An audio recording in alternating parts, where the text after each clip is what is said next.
good morning and thank you for this meeting. You work here in Svalbard, okay?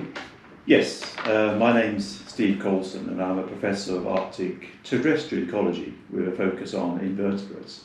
So I look at the spiders and the mites and the butterflies and things like this that live in Svalbard.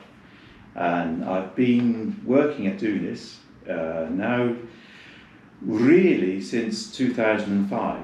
So I was employed here full-time from 2005 until 2015, and then I left to go to Sweden for a few years, but I continued to teach on courses here. And I returned to UNIS in January of this year. So my job is as departmental leader, but also to teach and research Arctic terrestrial ecology. So you study the life in Arctic, in this region? Yes, the department I work with, we look at the plants and the mosses and the lichens and things like this, as well as the invertebrates. And we also have a marine section which looks at really looking at plankton and algae in the coastal waters around Svalbard. And then we collaborate quite closely with other organisations like the Norwegian Marine Institute or the Norwegian Polar Institute, and together we research other groups as well, things like polar bears or the seabirds.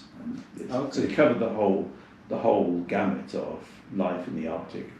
Okay, I think in the question today about the global warming, okay, and then changing in the world, the life, the work. A lot of time ago, the people can go from one country to another country in a very long time, and now you can take a flight in few hours. So, is a whole is changing. So, this world, global world, in which way are influencing the biological life in the Arctic? Well, I think the thing people immediately focus on is climate change and how the environment is changing in the Arctic and what consequences this will have for species like the polar bear. That's the iconic species of the Arctic.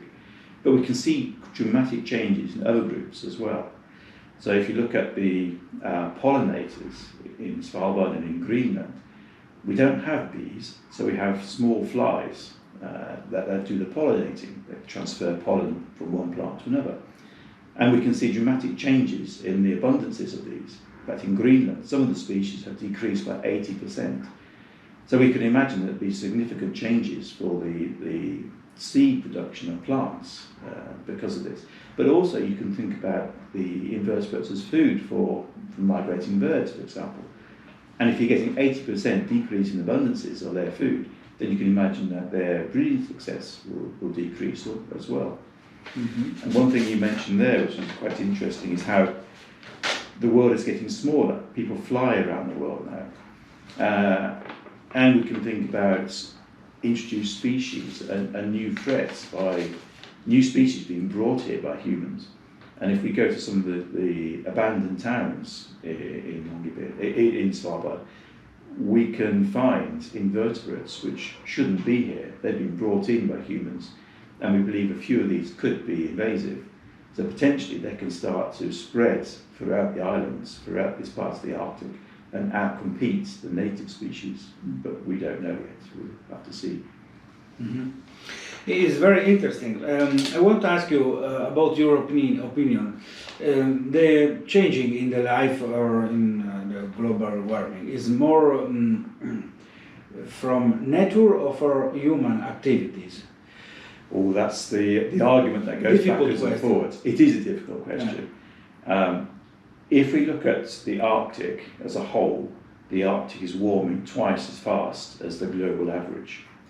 If you look at Longyearbyen, and this part of Svalbard where we're sitting now, we're warming twice as fast as the Arctic average.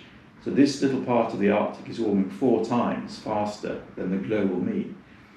Now, whether or not that's due to human activities is what's being discussed, but I think the general consensus is that human activities are contributing to the greater part of that warming.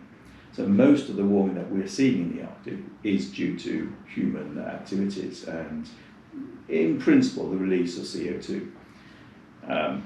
But that's something that's is debated, but not. The consensus is that it is human activity. Yes. In general, the relationship from technique, science, and the ethic. No? Where is the limit of the technique? When put this limit? About your opinion. Do you mean the technology to reduce the technology? Sometimes we have a robot or technology in the body. You understand? Yeah. Okay. Well, I suppose one of the main sort of technological developments that is happening at the moment is this move towards renewable energy and green energy to get away from the dependency on fossil fuels. And it's really the burning of the fossil fuels which has led to the changes we're seeing in the environment. And I can show you changes around Svalbard that have happened during my period here, which is 15 years. But that they are sort of, the evidence says that these are actually part of a longer term change. So it's not just my own personal memory. But in Svalbard, we are at the moment dependent on a coal-powered fire station. So all our energy comes from burning coal, which is hardly environmentally friendly. So there's quite a lot of effort at the moment, particularly being funded by the Norwegian government, to investigate other energy sources. So there's an Arctic Energy Centre that's being created at the moment in Longyearbyen, and this will investigate how solar panels can work in the Arctic. How can geothermal energy be used? Can we use wind farms? Can we have wind turbines here? And how do we store the energy? Because one of the big problems we have is that for long periods of the year, it's the polar night, so solar panels won't work. So other ways that we can store energy, maybe in battery packs or as ammonia, and how will this work? And the aim, is that in about 5 years' time we'll be able to decommission the power station and move completely over to renewable energy. And this would be a test centre for technology which could be exported around the world for use in any off-grid, cold climate locations. Okay, it's very interesting, and I hope that people can think about this question, because sometimes today the people are speedy and don't be quiet to thinking. It's important for this conference and this speaking, invite the people to think. So I thank you again for this meeting. Thank you again for everything. Thank you. Nice to speak to you. And good luck with your conference. Grazie.